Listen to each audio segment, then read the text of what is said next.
e-shram.gov.in यह website Bharat सरकार की श्रम और रोज़गार मंत्रालय की ऑफिशियल वेबसाइट है। इसे आप अपने कंप्यूटर ब्राउज़र पर खोलकर ई श्रम कार्ड बना सकते हैं। ई श्रम कार्ड बिल्कुल निःशुल्क है। इसके लिए आपको किसी को 1 रुपया भी देने की ज़रूरत नहीं है।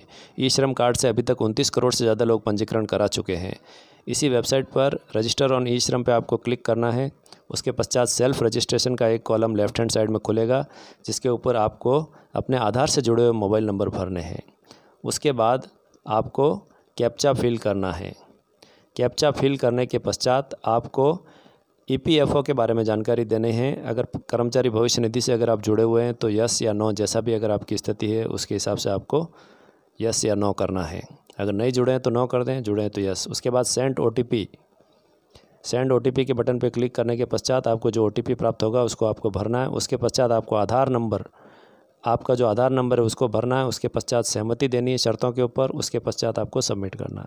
दूसरा OTP प्राप्त होगा, वो भी आपको भरना है। उसके पश्चात आपका एक पर्सनल इन्फॉर्मेशन से रिलेटेड आधार से जुड़ी हुई जानकारी खुलेगी।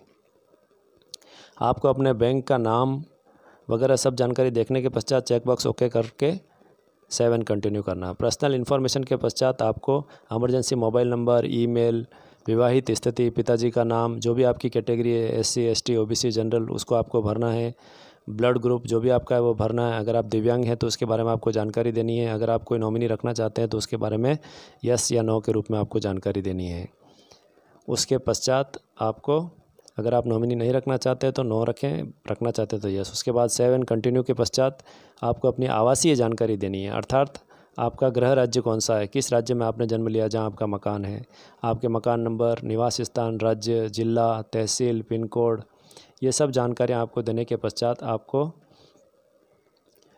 कितने समय से इस लोकेशन पे आप रह रहे हैं वो आपको भरना है। उसके पश्चात अगर आप माइग्रेंट वर्कर हैं, यानी कि काम की तलाश में दूसरे राज्यों में जाने वाले श्रमिक हैं, तो उसके बारे में आपको भरना है। किस वजह से जाते हैं वो वजह आपको भरनी है।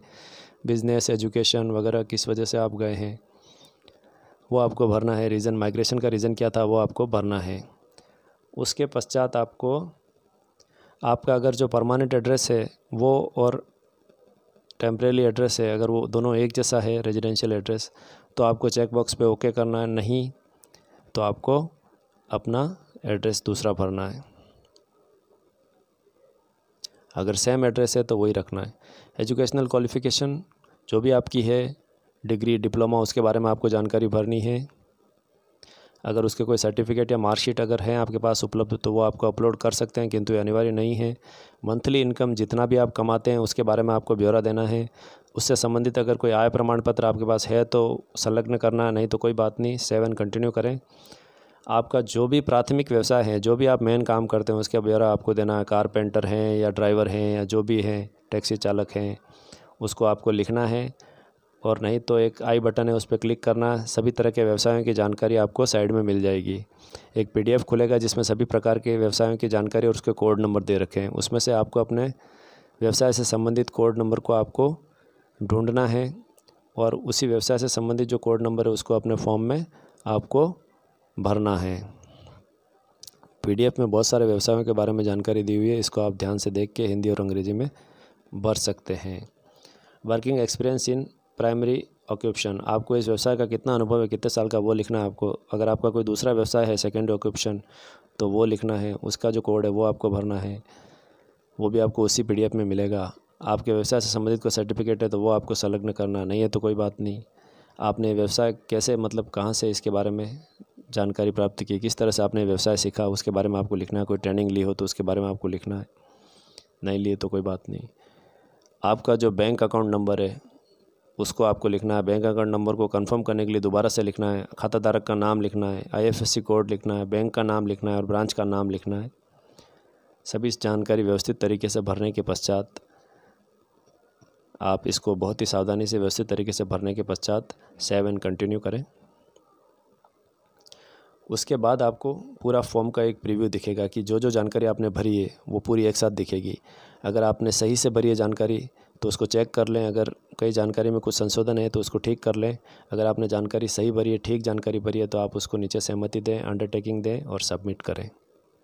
उसके पश्चात आपका ई श्रम कार्ड जनरेट हो जाएगा। दोस्तों इतनी सी बात है, आपको किसी को भी एक भी रुपया देने की ज़रूरत नहीं है। आप स्वयं ये काम कर सकते हैं अपने कंप्यूटर के माध्यम से। और अगर आपके पास ये सुविधा नहीं है तो आप अपने नज़दीकी CSC के माध्यम से भी ये आप काम करवा सकते हैं। ई श्रम कार्ड भारत सरकार के श्रम और रोज़गार मंत्रालय के द्वारा जारी किया गया एक बहुत ही महत्वपूर्ण कार्ड है, जो कई जगह काम आता है, कई सरकारी योजनाओं में और श्रमिकों की पहचान के तौर पर काम आता है। अगर आप ओला, उबर या अन्य ऑनलाइन सर्विसेज वाली किसी कंपनियों से जुड़े हुए हैं तब भी ये कार्ड आपके बहुत काम आएगा। अगर आपको ये वीडियो बहुत अच्छा लगा हो तो इसको लाइक, सब्सक्राइब और शेयर ज़रूर करें। आपके लिए बहुत मेहनत से बनाया है, इसको लाइक, सब्सक्राइब और शेयर ज़रूर करें। धन्यवाद।